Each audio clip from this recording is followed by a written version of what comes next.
गुरु ब्रह्मा गुरुर्विष्णू गुरुर्देव महेश्वरा गुरुर साक्षात परब्रह्म तस्मै श्री गुरुवे नमः.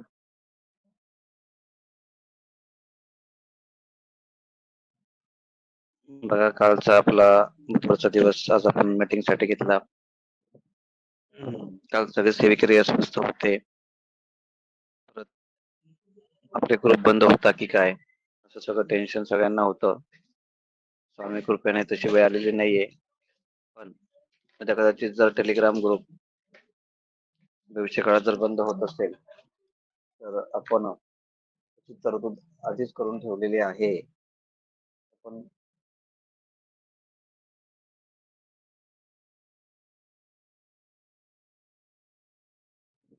श्री स्वामी समर्थ. भविष्य काळामध्ये ही संधी चालून येऊ शकते. टेलिग्राम ऍप वरती भारत सरकारची टांगती तलवार अजून पण आहे. कधीही तो ऍप बंद होऊ शकतो. तर तशी वेळ येऊ न देता ऍप कधीतरी बंद झाला पर्यायी सुविधा म्हणून आपण व्हॉट्सअप ग्रुपवरती महाराष्ट्रातले सर्व जिल्हे, out of state, out of कंट्रीचे ग्रुप आपण तयार केलेले आहेत. ग्रुपमध्ये आपण सगळ्यांनी आतापासून ऍड व्हावं. ज्या आपल्या सेवा चाललेल्या आहेत त्या सर्व सेवांचे पुढे जर भविष्य काळात आपल्याला सेवा करून घ्यायचे असतील तर आमच्याशी तुम्ही संपर्क करा. पण एक तरी व्हॉट्सअपच्या ग्रुपमध्ये ऍड राहा. जे जिल्ह्याचे व्हॉट्सअप ग्रुप बनवलेले आहेत ते ग्रुपमध्ये आपण ऍड होणं महत्वाचं. पण ज्यांना ज्यांना ऍड केलेलं आहे त्या सर्व सेवेकरांपर्यंत पोहोचवणं महत्वाचं. त्यांचे नंबर आपण ज्या ज्या ग्रुपला तुमची गरज आहे, ज्या जिल्ह्यामध्ये तुम्ही राहतात त्या ग्रुपमध्ये सर्वांनी ऍड होणं अतिशय महत्वाचं. त्या बाबतीमध्ये ऍडमिनचं आपलं सहकार्य मला आहे आणि सगळ्यांनी ऍडमिनला पण सहकार्य करणं गरजेचं आहे. तसं 10 नोव्हेंबरला आपला गाणगापूरचा श्री गुरुचरित्र एक दिवसीय पारायण सोहळा आहे. या सोहळ्यामध्ये बरेच वेळ सूचना देण्यात आलेल्या आहेत. पुन्हा एकदा सूचना देतो. राहण्याची व्यवस्था पहिल्या 5,000 लोकांसाठी करण्यात आलेली आहे. राहण्याची व्यवस्था आणि 3 टायमाचं भोजन, 9 तारखेचं रात्रीचं भोजन, राहण्याची व्यवस्था आणि गुरुचरित्र पारायणासाठी बसायला जागा, 2 टायमाचं भोजन 10 तारखेला आपल्याला तिथं देण्यात येईल. केवळ 900 रुपयामध्ये सगळी आयोजनाची व्यवस्था करण्यात आलेली आहे. 900 रुपये पर हेड. आणि ज्यांना राहण्याची व्यवस्था ते स्वतः करत असतील अशांनी आपण आपल्याला नियोजनाची रक्कम द्यावी लागणार आहे. त्यात तुम्ही 3 टायमाचं जेवण आणि गुरुचरित्र पारायणाला बसण्याची संधी आपल्याला मिळणार आहे. तुम्ही 1 टायमाचं जेवण करा किंवा जेवण नका करू, आपल्याला प्रत्येकाला 500 रुपये देणं कमीत कमी अनिवार्य आहे. फार कमी ही दक्षिणा आम्ही तुमच्याकडनं घेतोय. दक्षिणा म्हणता येणारच नाही. आयोजन नियोजनाची ती जी फी आहे आपल्याला क्रमप्राप्त आहे. तसंच गेल्या औदुंबर क्षेत्री जे सहकार्य तुम्ही आम्हा सर्वांना केलेलं आहे सहकार्य, तसंच सहकार्य आपल्याला अपेक्षित आहे. नम्रपणे येऊन इथं सेवा साधना करावीत. जशी मिळेल तशी जागा शोधावी आणि इथं तुमच्या आयोजनाची व्यवस्था केलेली असते. तर एवढ्या सगळ्या गर्दीमध्ये थोडी दुरावस्था होऊ शकते.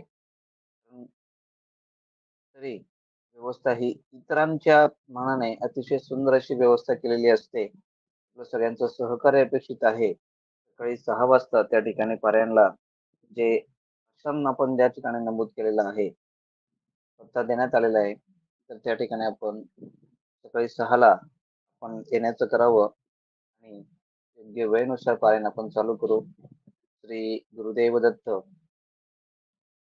ही जी भूमी आहे नृसिंह स्वामींची दत्त अवतार प्रभूंचा आहे आणि ती भूमी एवढी पवित्र असल्या कारणाने त्या ठिकाणी अद्भुत असे अनुभव तुम्हा सर्वांना ते येतील. त्यांना पितृदोष आहे, एक प्रकारच्या नकारात्मक ऊर्जा ज्यांच्याजवळ आहेत, बाधा, भूतबाधा, प्रेतबाधा, पिशाच बाधा, सर्व प्रकारच्या अदृश्य वाईट शक्तींचा त्रास, सोबत आर्थिक, शैक्षणिक, प्रपंचामध्ये अनेक प्रकारच्या अडचणी, त्यावर एक रामबाण उपाय म्हणजे गाणगापूरला श्री गुरुचरित्र पारायण करणं. आणि एवढ्या मोठ्या मध्ये हजारो संख्येच्या मध्ये जेव्हा तुम्ही त्या ठिकाणी येतात, अद्भुत ऊर्जा त्या ठिकाणी प्राप्त होते. आणि त्या अद्भुत ऊर्जा आपण, त्या निर्गुण पादुकांची ऊर्जा, भगवंताचं तप आपण सहज त्या ठिकाणी आपले दोष जळून होतात. आणि आपल्याला इच्छित मनोकामना त्या ठिकाणी पूर्ण होणार आहे. जे काही इच्छा असतील, मनोकामना असतील, त्याही पूर्ण होतील. आरोग्याच्या समस्या असतील, त्याही पूर्ण होतील. आरोग्य समस्या निवारण होतील.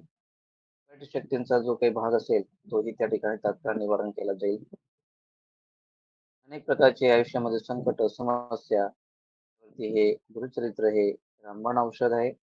आणि या माध्यमातून, प्रचंड संख्येच्या माध्यमातून तुम्हाला अद्भुत असे फळ मिळणार आहे. ती भूमिका निस्वार्थपणाची आहे, त्यात कुठल्याही काही लोभाचा हेतू नाही. त्यामुळे स्वयं दत्तप्रभू स्वामी महाराज, श्रीपाद प्रभू आणि नगरीचे राजे नरसिंह सरस्वती स्वामी महाराज त्या ठिकाणी स्वयं उपस्थित राहून आपल्याला आशीर्वाद देणार आहेत. कारण एक चांगला गुण दत्तप्रभूने आमचा पाहिला, निस्वार्थ, कुठल्याही प्रकारचा लोभ नाही. आणि ह्या माध्यमातून हे कार्य अतिशय प्रज्वलित होणार आहे भविष्य काळात. कारण त्याला दत्तप्रभूंचा आशीर्वाद असणार आहे. बघा, आम्ही कधी कोणाकडनं पैसे मागितले नाहीत, मागणार नाही. निस्वार्थ पद्धतीने काम करतोय. जे पैशाचे मागे लागलेत, स्त्रीचे मागे लागलेत, भले मोठे तपस्वी वाया गेलेत, मोठे तपश्चर्या करणारे, त्यांची अनेक तप झालेली आहेत. या प्रसिद्धी, मोह, माया, पैसा, श्री याच्या मागे लागून भले भल्यांची तप घसरलीत. ज्याला एकदाच हे तोंडाला रक्त लागतं, कधी गडबडून पडतील सांगता येत नाही. बोलायला गोष्टी सोप्या असतात, करणे आणि कथनीमध्ये फरक असला पाहिजे. आपण सहज बोलून जातो, पण आपली करणे काय बोलते, आपली कथनी काय बोलते. फरक असतो. बोलावं तेच चालावं, त्याचीच वंदावी पावले. असं सहज कोणी कोणाचे पावलं वंदत नाहीत. जो व्यक्ती जसा चालतो, तसा बोलतो, त्याचीच लोक पावले वंदतात. सांगण्याचा महत् उद्देश, संतांनी जो आपल्याला मार्ग दाखवला, त्या मार्गावर आपण चाललं पाहिजे. प्रमाण, धर्मशास्त्र म्हणाला, धर्माचं बंधन दिलं पाहिजे. त्याशिवाय परमेश्वर आवडता येत नाही. भक्तीतूनच परमेश्वर मिळतो. सहज मिळणं दुर्लभ आहे. गुरूंच्या शरणी जावं लागतं. आणि गुरु अशी एकमेव शक्ती आहे, की आपल्याला त्या परमेश्वराच्या द्वारापर्यंत नेऊन पोहोचवते. योग्य साधना, योग्य निष्ठा असल्यास स्वयं परमेश्वराचे दर्शन करून देते. मग त्या दिवशी काही बोलत होत्या, मी थोडा लेट जॉईन झालो, पण ते आत्माबद्दल बोलत होते, आत्मज्ञानाबद्दल. आत्मज्ञान बरं काय असतं हे, कोणाचं भूतकाळ भविष्यकाळ ओळखलं म्हणजे त्याला आत्मज्ञान म्हणतात का? लोकांची जन्म पाहिली किंवा आणखी इतरत्र काही गोष्टी टाळल्यात, त्याला आत्मज्ञान म्हणतात का? आत्माचा स्वच्छ प्रकाश हा फार वेगळा असतो. शास्त्रांमध्ये सांगतात, आत्मा शस्त्राने कापला जात नाही, कशाने कापला जात नाही, अग्नीने जाळला जात नाही. आत्मा नेमका काय असतो? शरीर काय असतं? मन काय असतं? ही बुद्धी काय असते? तर आत्म्याचा तुम्हाला मी प्रमाण सांगतो. आत्मा कशा असतो? सत चिद आनंद स्वरूप असं हे आत्म्याचं स्वरूप असतं. सत चित आनंद. जो आत्मा मायाविरहित आहे, मायाचे कुठलेही बंधन त्याला स्पर्श करू शकत नाही.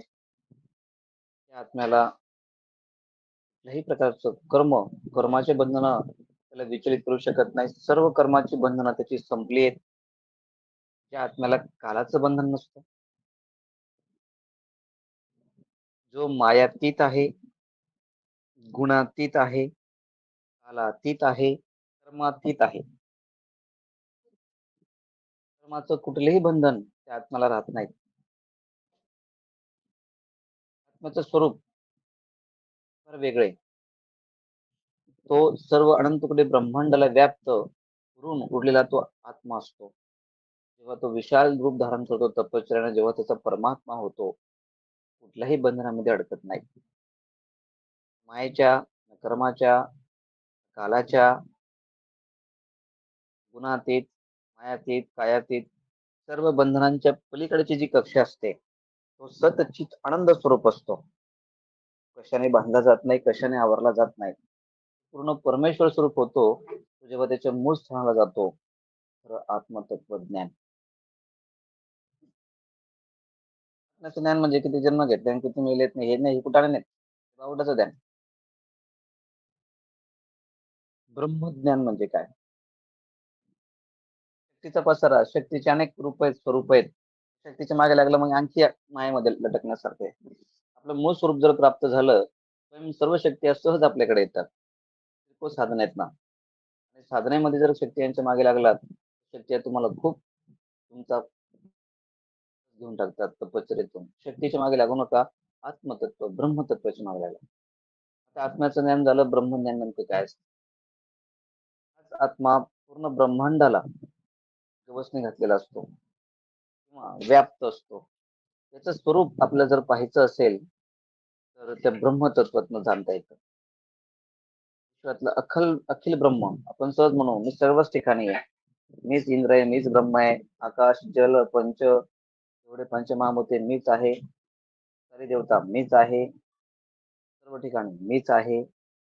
जेव्हा हे ज्ञान प्राप्त होतं, अखिल विश्व रचयिता, ब्रह्मांड रचयिता, ब्रह्मांड निर्माण करणारा उत्तम परमपिता,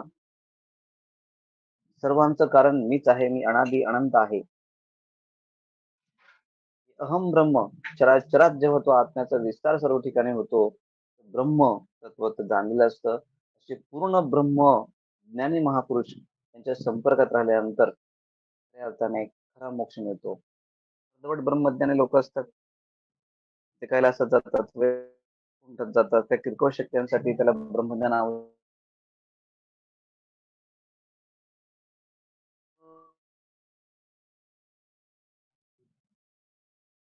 पूर्ण कालाच्या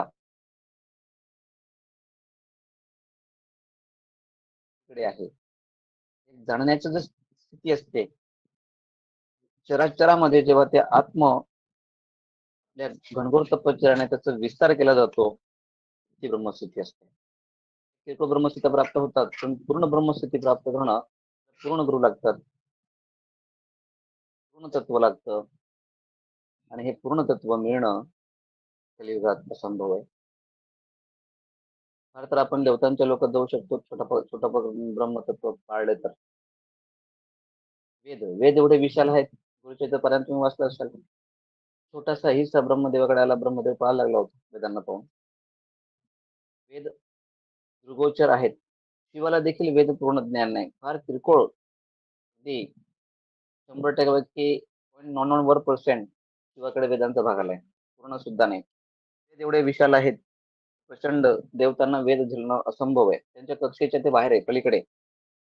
आणि त्या वेदांना हा पूर्ण परमेश्वर ओळखणं कठीण आहे, म्हणून वेद सुद्धा नेती नेती म्हणतात ते पूर्ण परमेश्वराला. हे पूर्ण परमेश्वराचं गणित आहे. असो,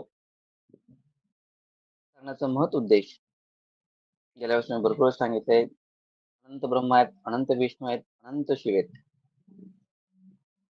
अनंत कोटी ब्रह्मांड आहेत. ब्रह्मांडाला अनेक देवतांचा एक आधार आहे. त्या आधारावरती हे सगळे देव चालत असतात. त्यांची एक विशिष्ट कक्षा आहे, त्या सर्वांना फिरवणारा एक परम पुरुषोत्तम आहे, जो फार वेगळा आहे, सनातन आहे. ती सनातन कक्षा फार मोठी आहे. ही कक्षा म्हणजे ह्या सनातन हिंदू धर्माचं संस्थापक, जनक, त्यांना आपण, त्यांनी गीता लिहिली आहे, भगवान श्रीकृष्ण या हिंदू सनातन धर्माचे जनक आहेत. आणि या हिंदू सनातन धर्माचे जनक ज्याने हे गीता लिहिली, ही गीता काय? तर विचार केला ही गीता काय? ही ब्रह्मवादिनी आहे. आपल्या ब्रह्माचा शोध, ज्ञान देणारी ही गीता आहे. कर्म कर्मातीत बनवणारी गीता आहे. कालातीत बनवणारी गीता आहे. मायातीत बनवणारी गीता आहे. त्यामुळे नेमकं काय तर परमेश्वराचा जो आतापता, पूर्ण परमेश्वराचा आतापता गीतेत सांगितलाय. असो, कबीरांनी गीतेबद्दल बरंच काही सांगितलंय. तर अशा महान तत्वदर्शी संतांच्या संपर्कात आल्यानंतर आपल्याला ते पूर्णत्वाचं ज्ञान सहज प्राप्त होतं. ध्यास घेतल्याने आपल्याला सहज ज्ञान प्राप्त होतं. बघा, विश्वात अनेक गुरु असतील. खरे गुरु जे आपलं षड्रिपूतून निवृत्त करतात तेच खरे गुरु. ज्ञान षड्रिपूत दाखवून देतात ते पण खरे गुरु. ज्ञान चालण्यासाठी सामर्थ्य देतात ते खरे गुरु. षड्रिपूंचं वर्णन करून आपल्या शरीरात त्यांचं स्थान काय आहे ते सांगण्याचं धाडस ते करतात ते खरे गुरु. आपला संपर्क, आपली साधना बाह्यंतर जगासाठी आपण खूप वापरतो. म्हणजे काय? आपल्या बाह्यंतर ज्या काही गरजा आहेत त्या पूर्ण करण्यासाठी आपल्याला अनेक साधनं असतात. अनेक योग्यांच्या पण तपश्चर्या असतात. मला हे मिळावं, ते मिळावं. रावणासारखी बुद्धी असते. त्या हिरण्यकश्यपूसारखी बुद्धी असते. मी इथं मरणार नाही, तिथं मरणार नाही. मला हे हवं, ते हवं. रावणाने काय मागितलं? ऐश्वर्यच मागितलं ना. शेवटी मागून मागून लंका सोन्याची केली. शेवटी बुद्धी आपली रावणासारखीच. आपण स्वामींजवळ मागतो तरी काय? मला हे दे, ते दे, सामर्थ्य दे. काहीतरी एवढे दलिंद्र असतात. त्याच्यापेक्षा मला जास्त बुद्धी दे. तर 10 लोक तर बसले असतील, एकाने काय मागितलं, त्याने काय मागितलं, तर शेवटचं मागतो सगळ्यांना जे दिलं त्यापेक्षा मला 10 पट जास्त दे. म्हणजे वृत्ती ही कुठेतरी ही द्वेषाने भरलेली असते, मत्सराने भरलेली असते. आपल्यापेक्षा कुठला एखाद्या व्यक्ती पुढे गेलेला आपल्याला चालत नाही, त्यापेक्षा आपल्याला जास्त बसतं. किंवा कुठेतरी आपली कूटनीती चालत असते. मनाच्या आपण षड्रिपूंच्या गुलामात वावरत असतो. आपापले जे सक्षम असे जे षड्रिपू आहेत ते आपल्या शरीरात एवढा प्रचंड आपलं आत्मबलीन करत असतात. त्या आत्मावरती प्रचंड दाग टाकत असतात कर्मदोषाचे. क्रोधाने किती वाटोळ होतं आयुष्याचं, क्रोधाचे गणित किती कठीण. तेव्हा तुम्ही स्वतः कर्मद्वंद्वात जर शिरणार आणि क्रोधाने किती नुकसान तुमच्याकडे तुम्हाला कळेल. काम एक कर्म आहे. कामाने आपण किती वाटतं केलं, त्याला पळवणारा रावण काम वासनेने पेरलेला होता, भरलेला होता. म्हणून तर सीतेला पळवलं. इंद्रासारखं काम वासनिक कोणीच नाही. मोठमोठ्या ऋषींच्या पत्नी असो, सत्या असो, तेजस्वी स्त्रिया असो, अप्सरा असो, त्यांच्या मागे कामाने लुप्त झालेला हा इंद्रदेव असतो. तो साक्षात कामच आहे. त्याचं कर्मच आहे. त्या कामाने तो निर्माण झालाय तर त्याची ती कामाची बुद्धी तशी असणारच. लोभ लोभ सर्वांना आहे. कशाचा लोभ नाही? ऐश्वर्याचा लोभ, चांगले चांगले कपडे घालण्याचा लोभ, सुंदर दिसण्याचा लोभ, अनेक प्रकारचं दागिन्यांचा लोभ. लोभ हा कोणाला नसतो. लोभ हा सर्वांनाच असतो. त्या लोभाचा परिणाम काय? लोभ महापापाचा बाप. सत्तेचा लोभ, पैशाचा लोभ, पदाचा लोभ. त्यासाठी अख्खं रामायण महाभारत झालं. सत्ता मिळावी. दुर्योधनाने काय युवराज पद मिळावं यासाठी त्याने काय केलं? त्याने वाटेल ते काय केलं. आता आपल्या खुर्च्यांसाठी किती लढाई चालते पाहिलं तुम्हाला. राजकारणासाठी भली भली मंडळी अगदी अधर्माहून महापातक करतात. एवढी भली मोठी पातकं करतात. रावणाला आणि कंसाला देखील असं वाटतं चला आपण यांच्यापेक्षा आपले बाप आहेत सगळे जगामध्ये मला आलेले. रावण आणि कंस नाही दुर्योधन ते म्हणतात आपण काहीच नाही, आपण आपल्या जागेवर खूप चांगले होतो. ही कलियुगाची माणसं पहा, तिथं यांनाच आपण गुरु करावं असं त्या रावणाला वाटतं. दुर्योधनाला वाटतं. पदासाठी वाटेल ते काय करणारी मंडळी असते. एकदा का पद मिळालं, नंतर सगळ्यांना कसं सगळ्यांशी कसं वागायचं आधीच ठरलेलं असतं. आणि पद मिळवण्याच्या त्या आता बघा ना, आता निवडणुका चालू होतील. त्या निवडणुकीसाठी लोक काय काय नाही करत. काय काय नाही करत. पद मिळण्यासाठी लोक काय काय नाही करत. एकदा पदावर आलीत मग ती कशी होतात ते पहा जरा. कोणाची होतात. पद मिळण्याच्या आधी ती कशी असतात. सगळा सत्तेचा खेळ असतो. घाणेरडं राजकारण. आणि हे राजकारण अनंत नरकाचं दुःख देऊन जाणार असतं. राक्षसी वृत्ती आहे ते बघून घ्या कोणी पाहिलं. खरा गुरु या वाईट कर्मांपासून आपल्याला सावध करतो किंवा त्यात पडू देतच नाही. सगळा लोभाचाच प्रकार ना हा. पदाचा लोभ. पैशाचा लोभ. या लोभामुळे किती महापाप होतात, हे कथन करणं किंवा त्याचं चिंतन केलं, तर तुम्हाला सहज कळेल लोभ किती जबरदस्त आहे.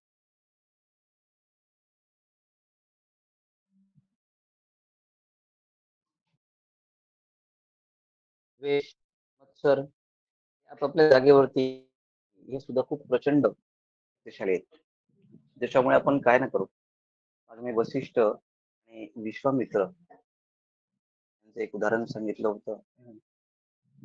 वशिष्ठ हे ब्रह्मर्षी होते आणि ब्रह्मर्षी पद करण्यासाठी, पद मिळण्यासाठी विश्वामित्राने हजारो वर्ष गायत्रीचं तप केलं आणि त्याला ब्रह्मर्षी पद मिळावं, कारण पृथ्वी तलावरती एकमेव ऋषी वसिष्ठ ऋषी होते. त्यांना ब्रह्मर्षी म्हटलं गेलं होतं. ब्रह्मर्षी फार मोठं पद आहे अध्यात्माचं. आणि इथे ब्रह्मर्षी पद मिळावं म्हणून विश्वामित्र ब्रह्मदेवाकडे गेले होते. ब्रह्मदेवाने सांगितलं, हे पद केवळ केवळ पृथ्वीवरती अगस्त्य मुनींकडे आहे.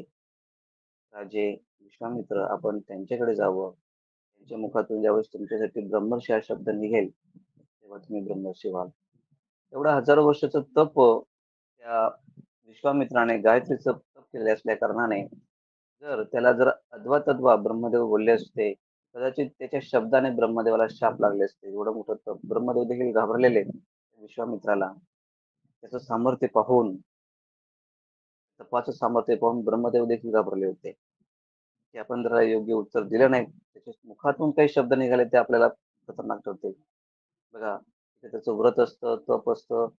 जर त्याची जिव्हा चांगली नसेल, त्या तपाला आपण पण घाबरावं. उद्या उठून आपली सुद्धा आध्यात्मिक साधना खराब होऊ शकते. तर ते काही लोक कडक व्रत करतात, एकादशीचं असो, कुठलेही असो. त्याचा तपाचा विशिष्ट प्रभाव असतो. आपण त्यांच्याशी वागताना, बोलताना, चालताना योग्यतेने राहावं. कारण कदाचित त्यांच्या तपाच्या प्रभावाने त्यांच्या वाचासिद्धी असते. म्हणून आपण जसं ब्रह्मदेवाने गोड बोलून त्यांना वाट लावलं, तसं आपण सुद्धा अशांना त्याच्याशी गोड बोलण्याचा प्रयत्न करावा. तसंच जसं ते अगस्त्य ऋषींकडे आलेत, सगळं वृत्तांत त्यांना सांगितला. अगस्त्य ऋषी आत्मज्ञानी होते. रिद्धी सिद्धी महाशक्ती त्यांच्याकडे होत्या आणि विश्वामित्रांचं प्रयोजन आपल्याकडे येण्याचं काय त्यांना सहज समजलं. त्यांनी त्यांना स्वीकारलं आणि बरेच वर्ष ते आश्रमात सेवा करू लागले वशिष्ठांची. त्या शब्दाची वाट पाहू लागले. कधीतरी आपल्याला ऋषीवर ब्रह्मर्षी म्हणतील ते पद आपल्याला मिळेल. पण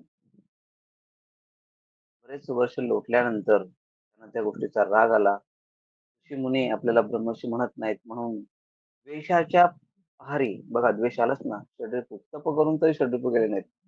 द्वेषाच्या आहारी त्यांनी त्यांचे 100 पुत्र अगस्त्य मुनींचे क्षणार्धात त्यांचा वध केला, मारले. ते सुद्धा महर्षी जे ब्रह्मर्षी होते अगस्त्य मुनी, त्यांच्या मुखातून विश्वामित्रांबद्दल ब्रह्मर्षी हा शब्द निघाला नाही.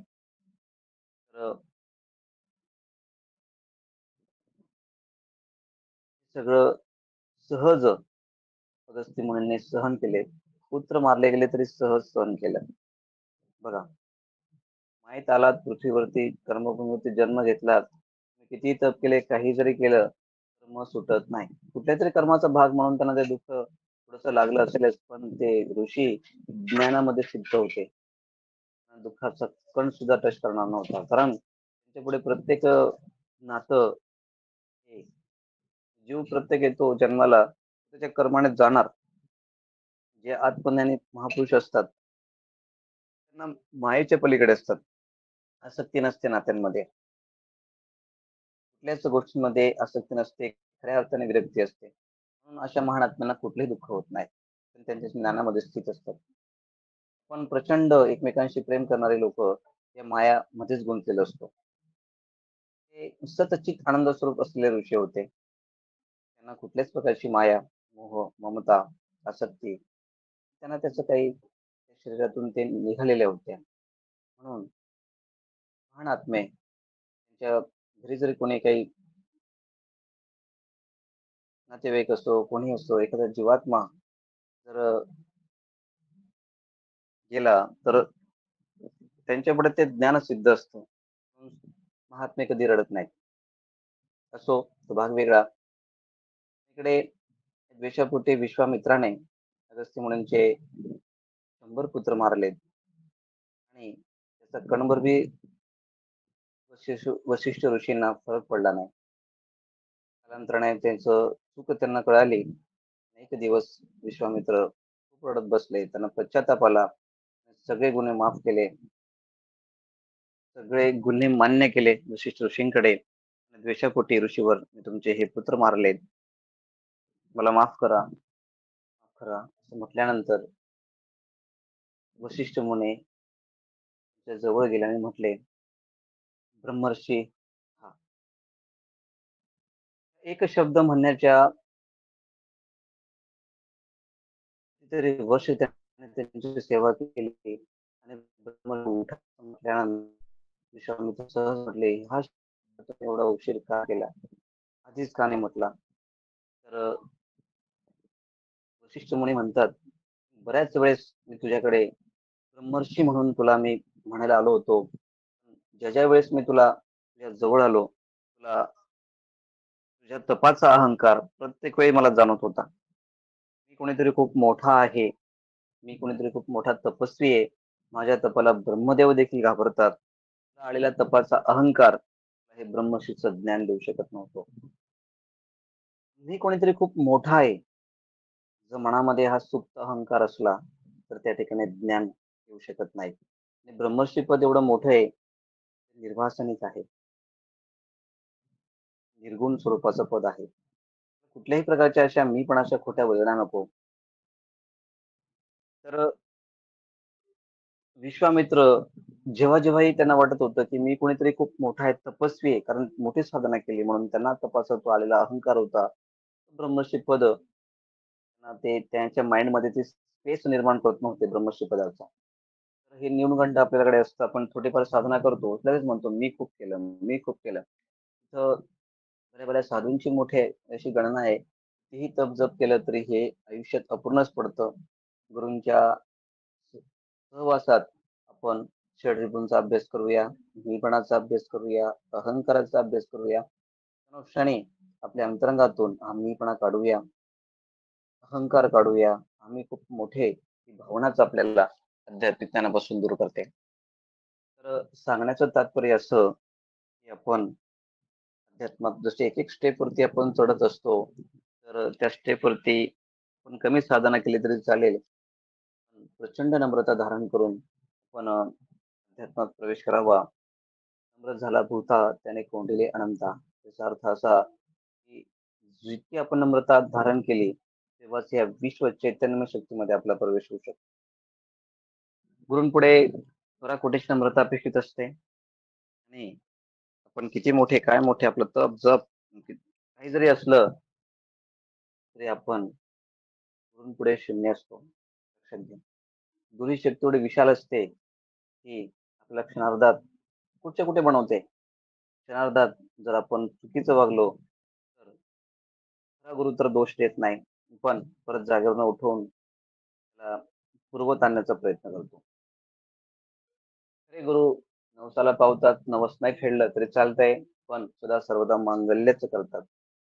खरे गुरु शिष्याला भवसागरातनं पार करण्याचा प्रयत्न करतात. त्यांच्याकडनं कुठलीही अपेक्षा करत नाही. खरे गुरु आपल्या शिष्याला खरं अध्यात्म ज्ञान, मूळ स्वरूपाचं ज्ञान देण्याचा प्रयत्न करतात. खरे गुरु आपल्याला खरा पुरुषोत्तम भजण्यास सांगतात. खरे गुरु आपल्याला खरी वाट दाखवतात अध्यात्माची. जी ज्ञानाकडून ज्ञानाकडे असते, असत्याकडून सत्याकडे असते, अंधाराकडून प्रकाशाकडे असते. हे खरे गुरूंचे लक्षण आहेत. बघा, खरे गुरु करुणामय असतात. सदा सर्वदा करुणा संपादन करणारे असतात. खरे गुरु परमेश्वराची वाट दाखवतात. खरे गुरु परमेश्वराची गाठभेट घालून देतात. आता हे सगळे खरे गुरु ज्यांना तुम्ही गुरु केले त्यातल्या एक तरी गोष्ट पार केली का? आता आमच्याशी कनेक्ट झाल्यानंतर तुम्हाला सांगतो, तुमच्या देवाऱ्यातल्या मूर्त्या हसायला लागतात. हसायला लागतात की नाही? तुमच्या देवाऱ्याच्या मूर्त्या आमच्याशी कनेक्ट झाल्यानंतर नैवेद्य खायला लागले. तुम्ही आमच्याशी कनेक्ट झाल्यानंतर वर्षभरात तुमची भरपूर कामं झाली. एवढी मोठी लिस्ट आहे. अनुभवाची. सांगता सांगता एक एक व्यक्तीला कितीतरी मीटिंग लागते. आमची शिकण्यात झाल्यानंतर स्वामी स्वप्नात आले, दृष्टांत दिलेत. येऊ द्या, आम्ही 30-30, 40-40 वर्ष झाले की महाराज कधी आलेच नाही. पण आमच्याकडे आल्याबरोबर महाराजांचे स्वप्न पडायला लागले. आदेश व्हायला लागले स्वप्नातनं. खाना-खुणा सांगायला लागलेत. आमच्या संपर्कात आल्यानंतर तुम्हाला तीर्थांमध्ये एक वेगळीच व्ही-आय-पी ट्रीटमेंट मिळते. देवता तुम्हाला भेटण्यासाठी आतुर असते, आशीर्वाद देण्यासाठी आतुर असते. तिथे एकदा ग्रामदेवतांचं मान-सन्मान सांगितलं, तुमची भली-भली मोठी-मोठी कामं सहज होतात.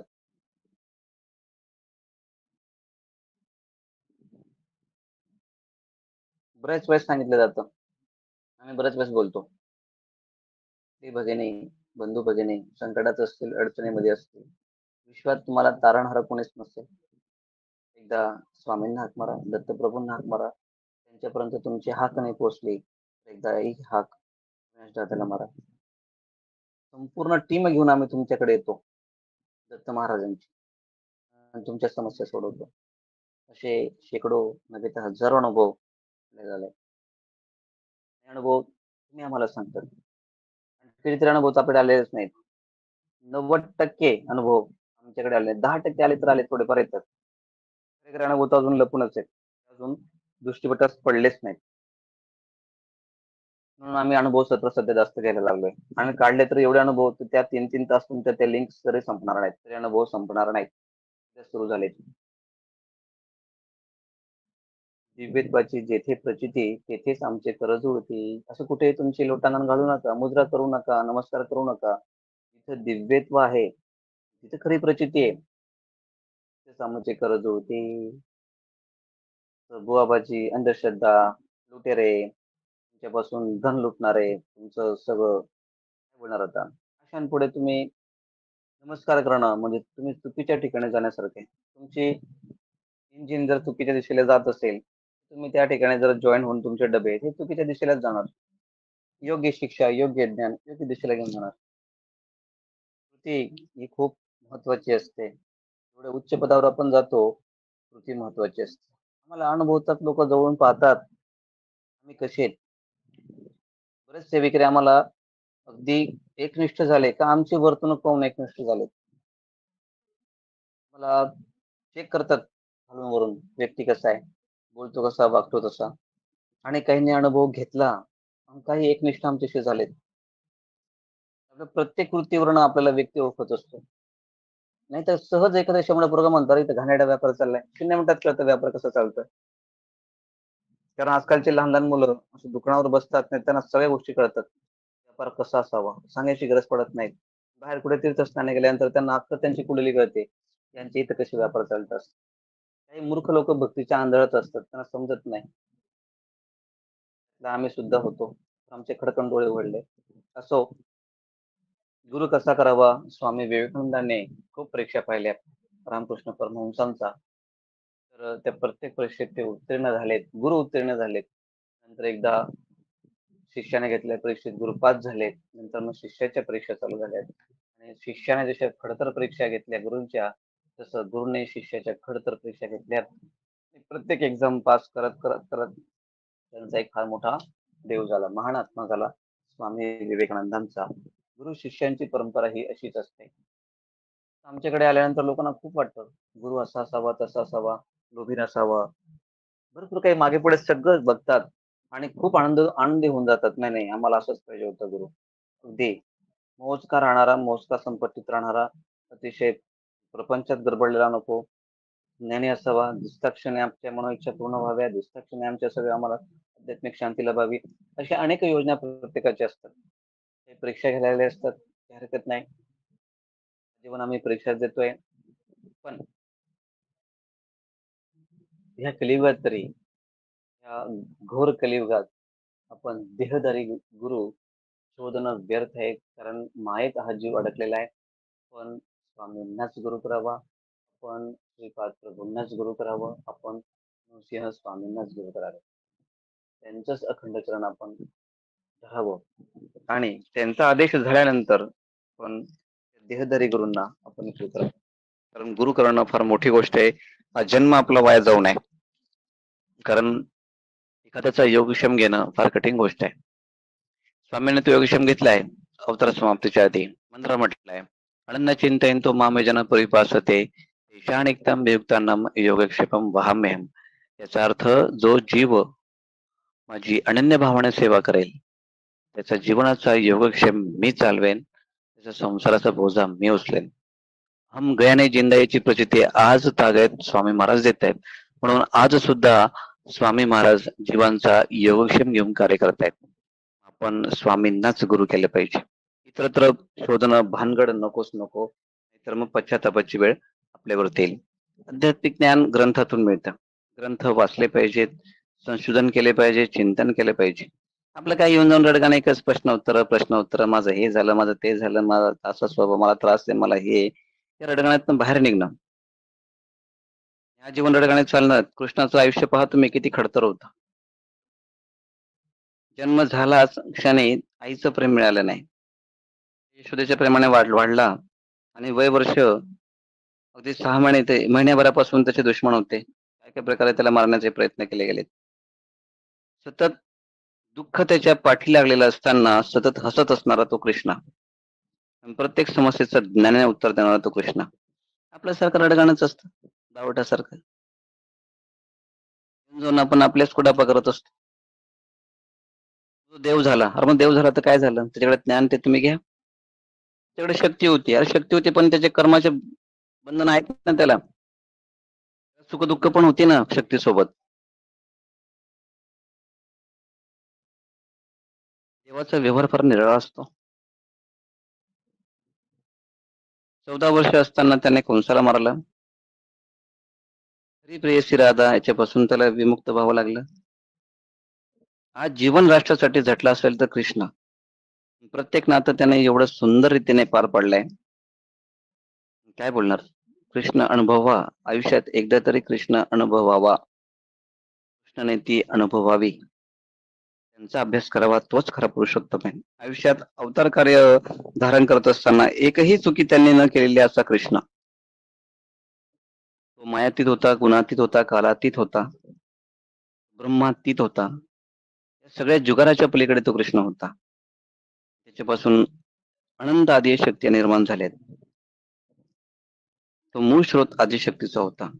अनेक देवता म्हणतात आम्ही आदिशक्तीपासून आहोत. कृष्ण म्हणतो आदिशक्ती माझ्यापासून आहे. इथून पूर्ण पुरुषोत्तमाला जन्म झालेला होता. राधा ही कुणाची नव्हती, ती प्रकृती स्वयं कृष्णाने निर्माण केलेली प्रकृती होती. ज्ञानियांचा तो कृष्ण समजण्यास सगळ्यांना अवघड. पुरुषोत्तमाचा पुरुषोत्तम, त्याचे कितीही वर्णन करावं, वेदाने नेती नेती म्हटलेला असा हा कृष्ण, तो प्रेमाने सगळ्यांना मोहित टाकणारा. बासरी जेव्हा वाजायचा तेव्हा किती लीला होत होती. पंचमहाभूत व्याकुळ होत होती ती बासरी ऐकण्यासाठी. सृष्टीतला कण अनेक प्रकारच्या शक्ती या बासरी ऐकल्यानंतर त्या शक्त्यांचा प्रवाह ब्रह्मानंदाकडे जात होता.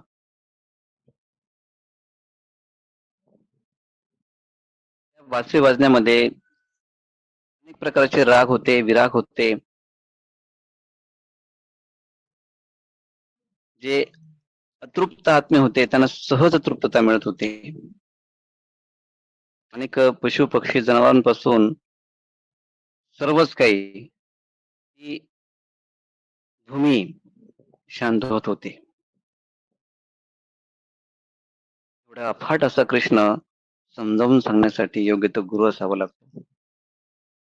बालपण, तरुणपण, किशोरपण, महाभारत, वार्धक्य, अगदी शेवटपर्यंत कृष्ण हा जगत कल्याणासाठी झटला. स्वतःसाठी त्याने कधी काही केलंच नाही.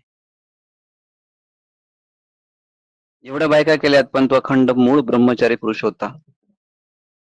कोटी कोटी पुत्र त्याला होते, पण खरा ब्रह्मचारी कृष्णच होता.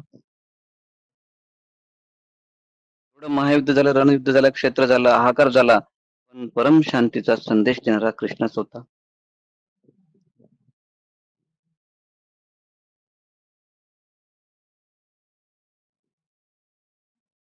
हे सगळं समजण्यासाठी, कृष्ण समजण्यासाठी योग्य गुरु असावा लागतो. कृष्ण समजावून सांगण्यासाठी योग्य गुरु असावा लागतो.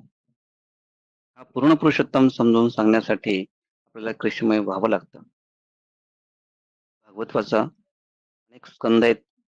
कृष्ण लीला आहे का वाचा. कृष्णाचा एक मंत्र आपण नेहमी घेतो. कृष्णाय वासुदेवाय हरये परमात्मने प्रणत क्लेशनाशाय गोविंदाय नमो नमः. या मंत्राचा जेवढा जास्तीत जास्त जप कराल, तुमचा आयुष्यभराचा पितृदोष तात्काळ नष्ट होईल, वाईट शक्त्यांचा प्रभाव नष्ट होईल आणि तुमची गती, सर्व सेवा ही कृष्णार्पण होईल. कृष्णाय वासुदेवाय हरये परमात्मने प्रणत क्लेशनाशाय गोविंदाय नमो नमः. त्यावेळी तरी या मंत्राचं ध्यान करावं. अद्भुत आनंद मिळतो. पूर्ण आपल्याला अंतरंगामध्ये संपूर्ण निळसर स्वरूप त्या कृष्णाचं दिसतं. कृष्णाचं परम त्याच्या कपाळाला मोरपंख लावलेला असतो. मोरपंख हे कसलं प्रतीक आहे?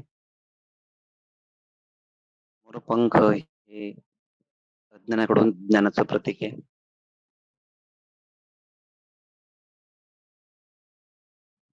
मोरपंख हे असत्याकडून सत्याकडे नेणारं प्रतीक आहे. मोरपंख वाईटाचा नाश करण्याचं प्रतीक आहे.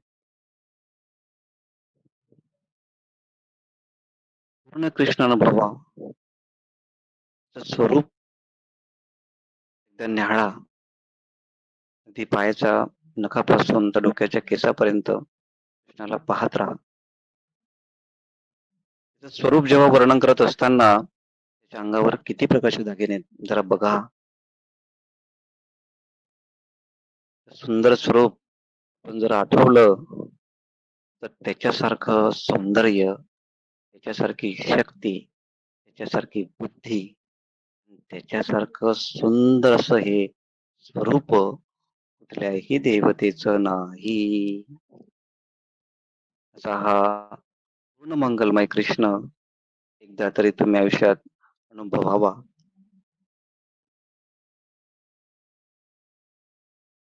प्रेमाचं प्रतीक असलेला कृष्ण, सौंदर्याचं प्रतीक असणारा कृष्ण, भक्तीचा भगवंत असणारा कृष्ण,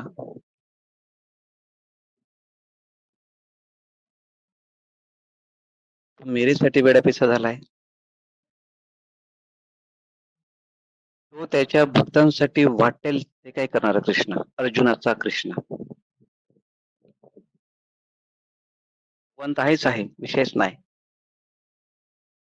भगवंत असा आहे भक्तांसाठी काहीही करणारा, स्वतः खूप नियम पाळणारा पण भक्तांसाठी नियम तोडणारा कृष्ण. वेळ आली तर रणछोड दास म्हणून घेणारा कृष्ण. कृष्णाबद्दल किती बोललं तरी अपूर्ण आहे. सदा सर्वदा स्त्रियांचा सन्मान करणारा कृष्ण, गोपालक कृष्ण, गायींचं पालन करणारा कृष्ण, गोविंद.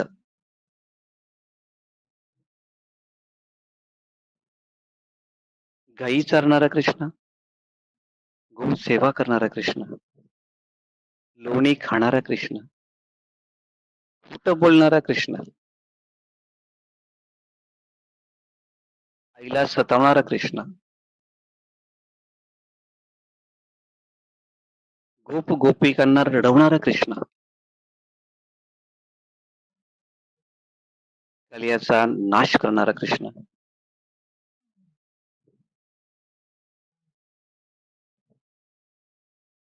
गोप गोपिकांसोबत रास लीला करणारा कृष्ण.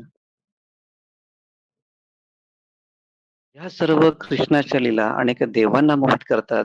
सामान्य माणसाचं काय हो, देव सुद्धा त्यांच्या सर्व शक्तीला विसरून जातात कृष्णलीला ऐकताना, कृष्णलीला अनुभवताना. असा हा परम पुरुषोत्तम, याचं वर्णन काय करावं.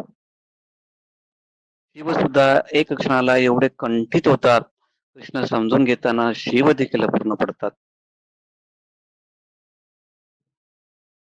असा हा आमचा कृष्ण तत्वातून अनुभवायचा असतो, गुरुकृपेने अनुभवायचा असतो आणि आपल्या स्वामींनी प्रभूंनी आपल्या अंतरंगातला कृष्ण लपवलाय हो.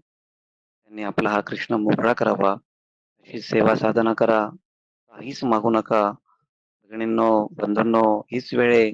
भगवंतांनी स्वतः परब्रह्मांनी आपला योगक्षेम घेतलाय. स्वामींनी घेतलाय. त्यांना एकच मागणं करा. आपला कृष्ण देऊ शकतात महाराज. महाराजांमध्ये फार मोठी शक्ती आहे. आपल्या अंतरंगात जे कृष्णाचं स्थान आहे, ते स्थान आमचं मोकळं करा बरं. तो अंतरंगातला कृष्ण याचं दर्शन आम्हाला करून द्या बरं स्वामी. आता पाठ नका पाहू, अंत नका घेऊ. कृष्णाच्या लीला, अद्भुत लीला आणि ज्या तुम्ही कृष्ण स्वरूपात ज्या लीला केल्यात स्वामी, स्वामी राया, स्वामी देवा, त्या लीला आम्हाला दाखवा, अनुभवा आणि तो ब्रह्म आनंद आम्हाला त्या कृष्ण लीलेचा द्या. देवांनाही दुर्लभ आहे.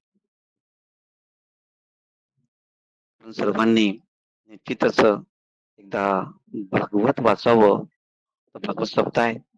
पारायण स्वतःच्या कामासाठी नका करू. एकदा स्वतःचा आनंद घेण्यासाठी करा. कृष्ण समजून घेण्यासाठी करा. बघा 3-4 तास लागतं भागवताला.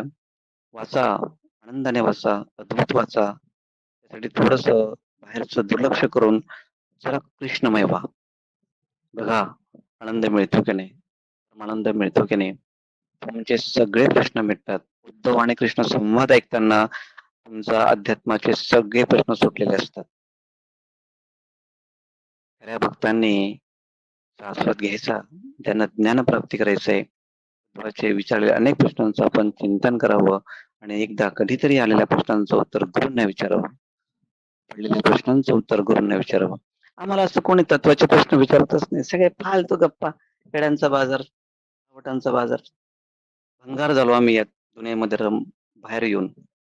आम्ही असंच एका कानाकोपऱ्यात बसलो होतो ना चिंतन करणारे त्यावेळेस आमची सृष्टी वेगळी होती. आता बाह्यंतर जगामध्ये येऊन आमचं सगळं सत्यानाश झालाय. तत्वाचे ज्ञान ऐकवणारा, सांगवणारा कोणीच नाही.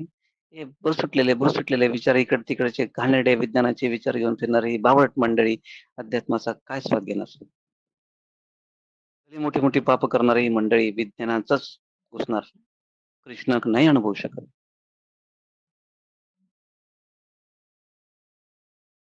जिव्हा काही कामाचीच नाही, कृष्णाचं वर्णन करत नाही. मुख काही कामाचंच नाही, ते कृष्णाबद्दल बोलत नाही. डोळे काही कामाचेच नाहीत, जे कृष्ण दर्शन करत नाहीत. जे कान ते काही कामाचेच नाहीत. भगवंताने कान देऊन काहीच कामाचं नाही, जे कृष्ण लीला ऐकत नाही. ते हृदय काही कामाचंच नाही, ते कृष्ण स्पंदन तिथून निघत नाही. काय बोलणार? मुख याच्यासाठीच दिलंय, भगवंताचं लीला ऐकण्यासाठी. जिव्हा फक्त कथन भगवंताचं करण्यासाठी दिले. असं अथवा-तथवा काही फालतूचं बोलण्यासाठी भगवंताने जिव्हा दिलेली नाहीये.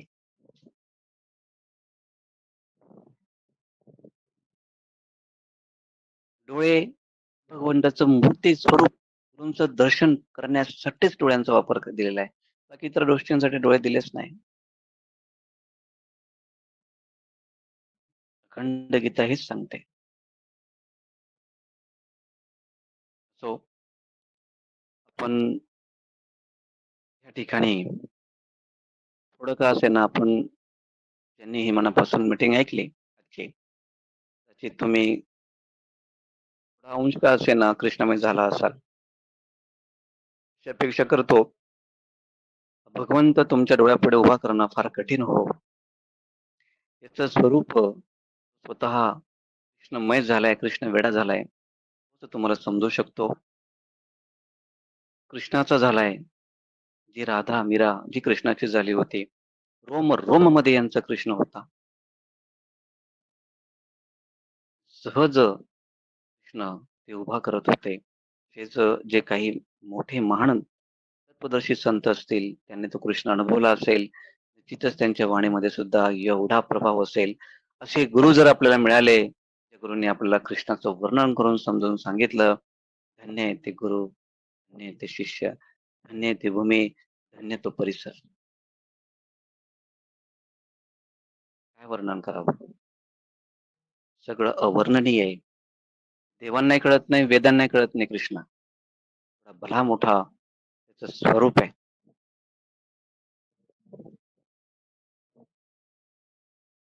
परत एकदा म्हणतो, कृष्णाय वासुदेवाय हरे परमात्मने अनंत क्लेशनाशाय गोविंदाय नमो नमः.